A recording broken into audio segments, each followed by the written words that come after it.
There's a kind of person who sees through society's masks. They notice the lies hidden in polite words, the insecurity behind confidence, the manipulation inside kindness, and the status games beneath ordinary conversation. They read body language, motives, contradictions, and the things people reveal without realizing it. Those are the deep thinkers, and society has always rejected them. Not because they are wrong, but because they see what others don't want to. History tells a familiar story. Socrates, Nietzsche, Einstein, Tesla. These great minds weren't rejected for being wrong, but for seeing too much. Their brilliance unsettled the world around them. Schopenhauer, known for his unflinching honesty, believed that intelligence was less a gift and more a curse, one that sets you apart, alone in your awareness. But why is it that those who think differently are so often cast aside? The answer lies not just in society, but deep within the mechanics of the human mind. But let's first talk about Schopenhauer's view on this. While many thinkers regarded intelligence as the key to success, Arthur Schopenhauer, one of the most brutally honest philosophers in history, saw intelligence not as a gift, but as a curse. Schopenhauer argued that the smarter a person becomes, the harder it is for that person to connect with society. For him, true intelligence often meant isolation, not a claim. But why is intelligence such a burden? Isn't it supposed to be a good thing? Schopenhauer's philosophy centers around a concept he called the will, a blind, irrational force that drives all human behavior. According to Schopenhauer, most people live controlled by the will to live, constantly pursuing pleasure, comfort, and survival. These are the instincts that guide them. However, highly intelligent individuals operate on a different level. Rather than blindly following these instincts, they develop what Schopenhauer called the will to truth, an insatiable desire to understand reality, even if it leads to discomfort. So basically, the human will is split in two: the will to live and the will to truth. Ask yourself, which one are you? Do you really want to follow the path most people do? Or are you searching for something deeper? Let's uncover the truth. While most people prioritize pleasure and avoid the pain of difficult truths, deep thinkers pursue truth, even if it brings them emotional pain or social isolation. They question everything. They make their own rules and act based on their own conclusions. This is the difference between the average person and an intelligent one. While others find meaning in relationships, entertainment, and everyday pleasures, intellectuals often view them as distractions from the deeper, existential questions that dominate their minds. Schopenhauer believed that the more someone understands human nature, the harder it becomes to truly connect with others. They see through the layers of deception that permeate most social interactions: the small talk, the status games, and the polite dishonesty. For deep thinkers who value truth over appearances, participating in these exchanges becomes a struggle and a waste of time. They long for depth and value, yet society often favors simplicity. While most people are content with surface-level conversations, intellectuals crave discussions that explore meaning and substance.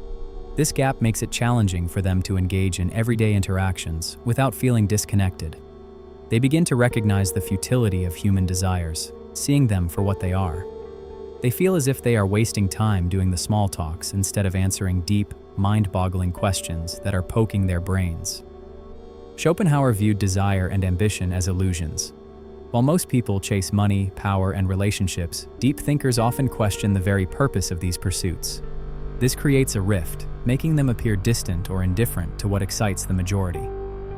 It's no surprise, then, that intelligent individuals often feel misunderstood, alienated, or even resented. Simply by existing, they compel others to face uncomfortable truths about themselves, truths that many would rather ignore.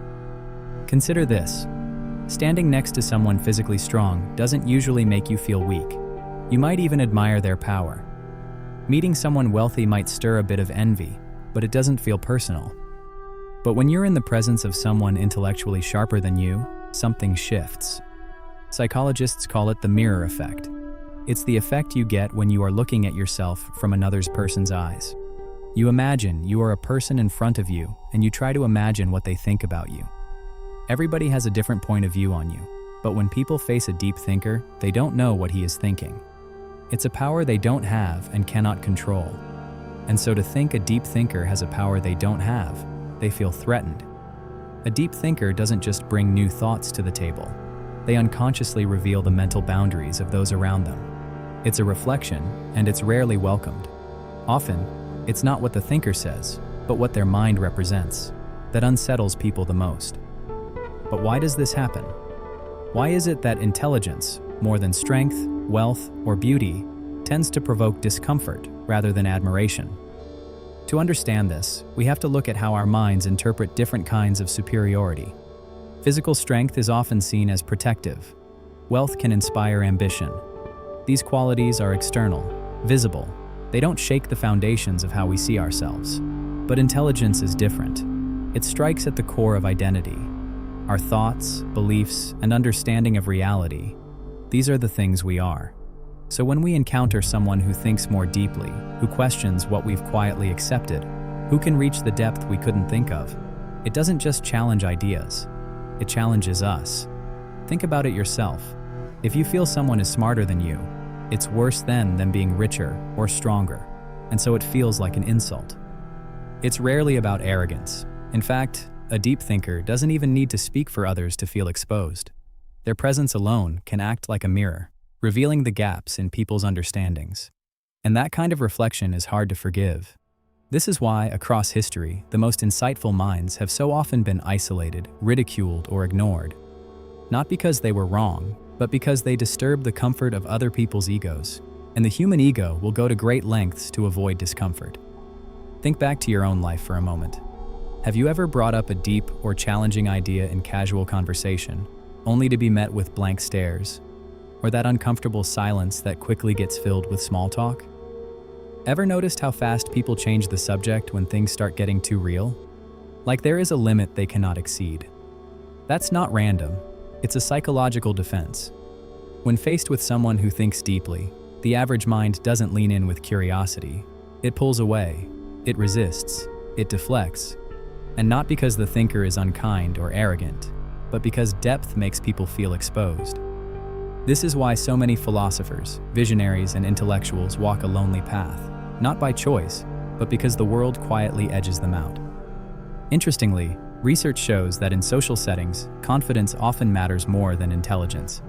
People are instinctively drawn to those who speak with certainty, even when their ideas lack depth. This is why charismatic yet simplistic voices tend to rise faster than thoughtful ones who speak with nuance and hesitation. History offers countless examples. Populist leaders, motivational gurus, viral influencers. They gain influence not by provoking thought, but by affirming what people already want to believe, by telling them what they want to hear. In contrast, those who challenge the status quo, who invite critical thinking, often find themselves less popular. This is the paradox of intelligence. The deeper one searches for truth, the more isolated they often become. The mirror effect doesn't just expose the limits of those around us, it reveals why real change is so often resisted. But this raises an important question. If intelligence is truly seen as a threat, is there scientific evidence that people actually fear it? Yes, neuroscience proves it.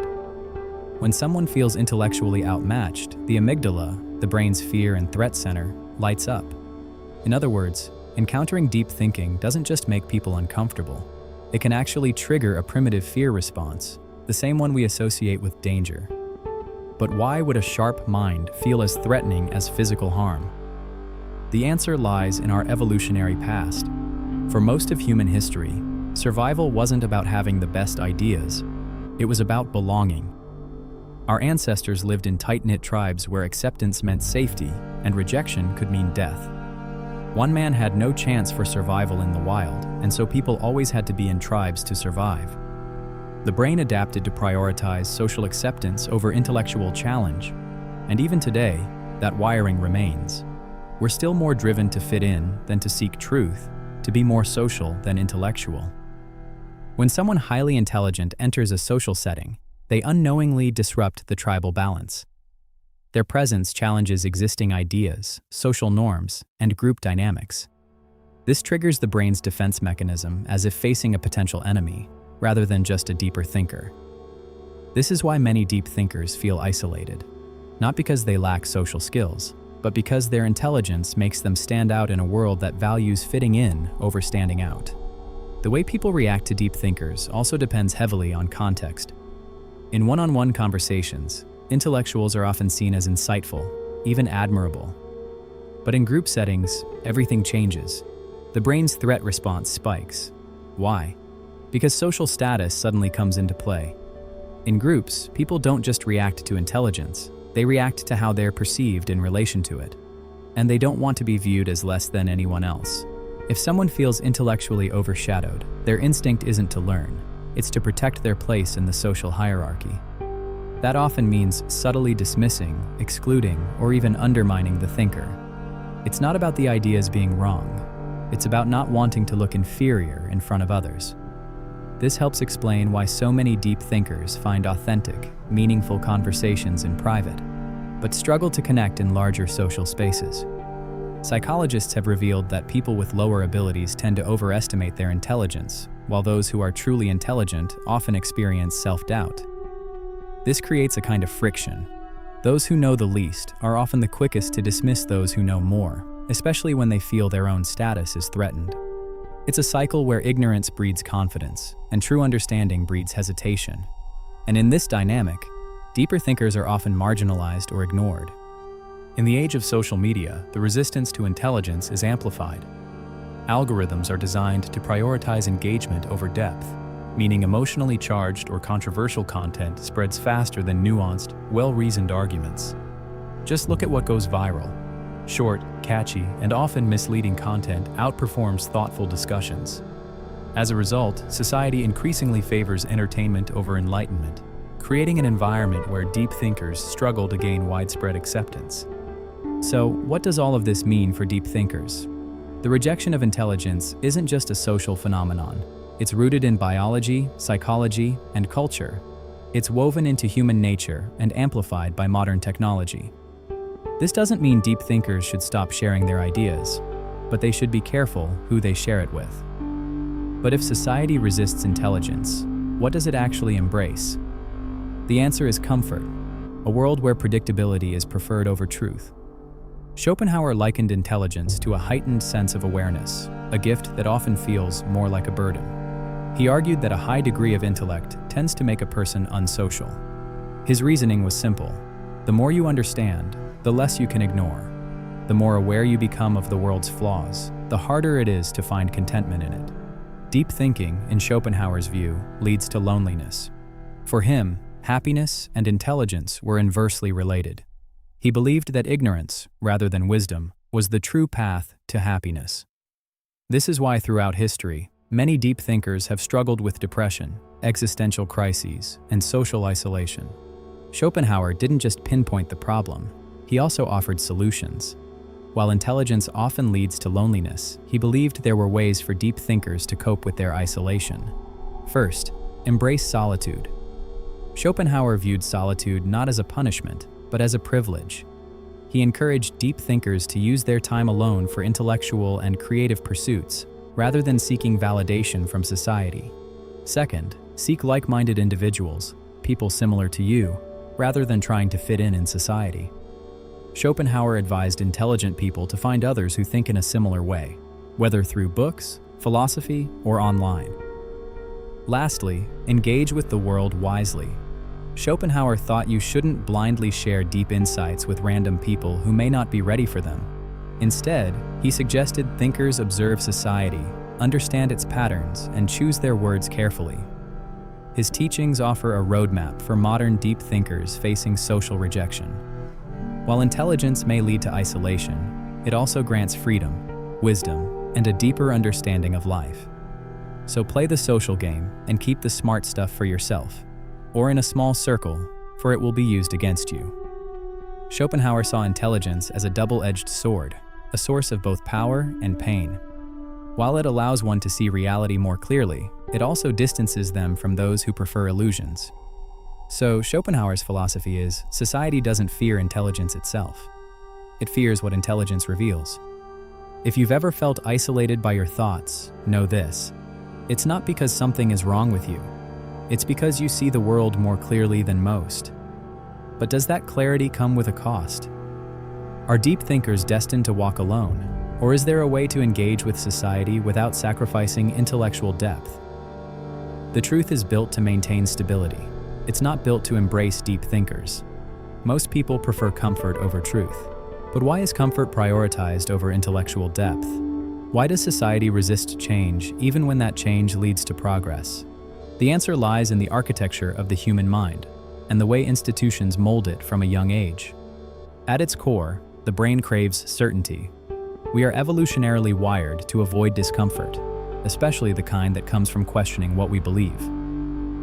Psychologists call this cognitive ease, the tendency to favor familiar, simple ideas because they're easier to process.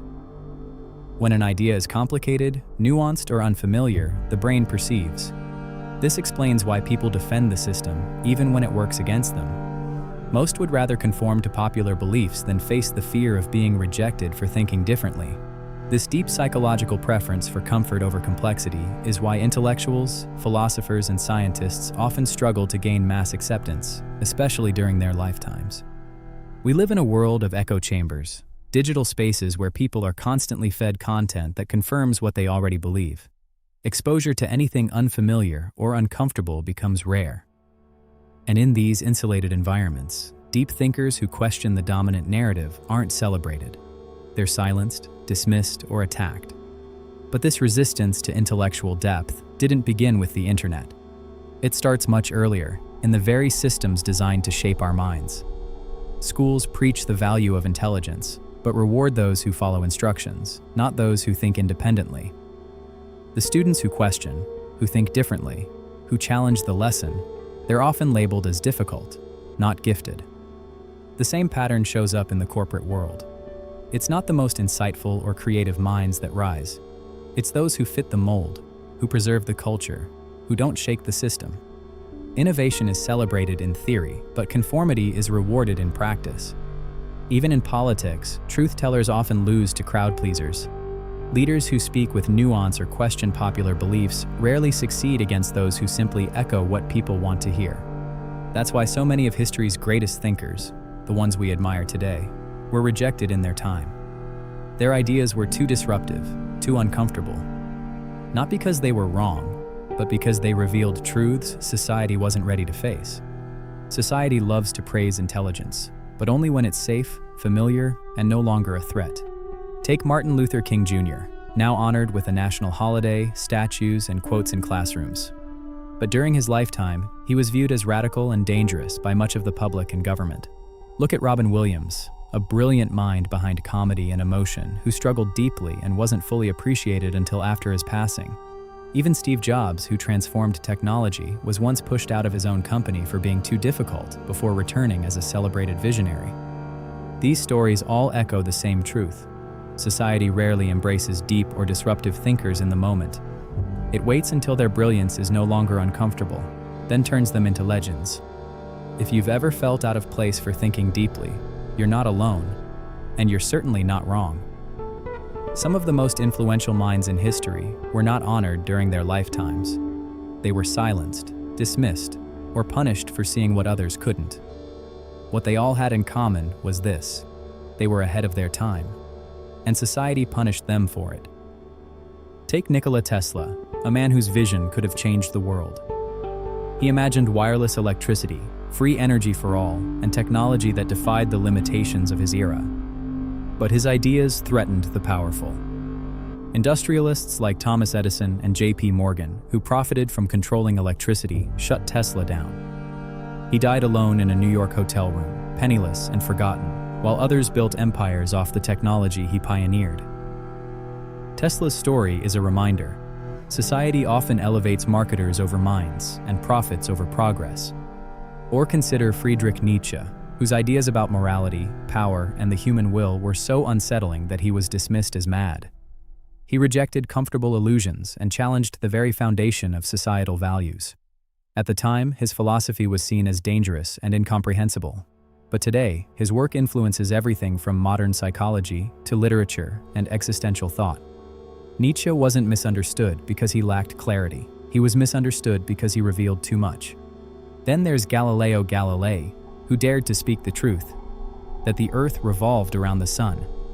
A fact we now take for granted was, at the time, heresy. The Church, fearing the collapse of its authority, condemned him.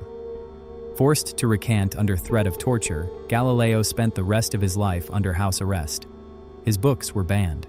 And yet today, he's hailed as one of the greatest scientists who ever lived. His persecution shows that truth, when inconvenient, is treated as a threat. And of course, Socrates, the philosopher who asked too many questions. He challenged Athenians to examine their beliefs, to question tradition, and to think independently. For this, he was sentenced to death for corrupting the youth. Offered a chance to escape, he chose instead to die for his principles. His final words still echo through time. The unexamined life is not worth living. Socrates wasn't feared because he was wrong. He was feared because he encouraged others to wake up. Society doesn't fear intelligence itself, it fears what intelligence represents: change. Deep thinkers challenge the status quo, and people in power want others to stay dependent on them. When what they are selling becomes free, yes, it makes the world progress, but it takes away their power, and they won't let it happen. Deep thinkers see the world differently, but they shouldn't stop seeing it for it. Society needs deep thinkers. They are just too surface-minded to see it. You are not alone. People are rejecting you out of fear for themselves. There are many silent, intelligent people who know how the society works. They are putting on masks and fake smiles, fitting in, while silently battling their thoughts just like you, who is watching this video, might be. I hope this video helped you. This is just the beginning of unraveling many mysteries and secret truths hidden in the deep void of the human mind. Leave your thoughts in the comments if you liked the video, and don't forget to subscribe so you don't miss out on the next hidden truth not many people know about.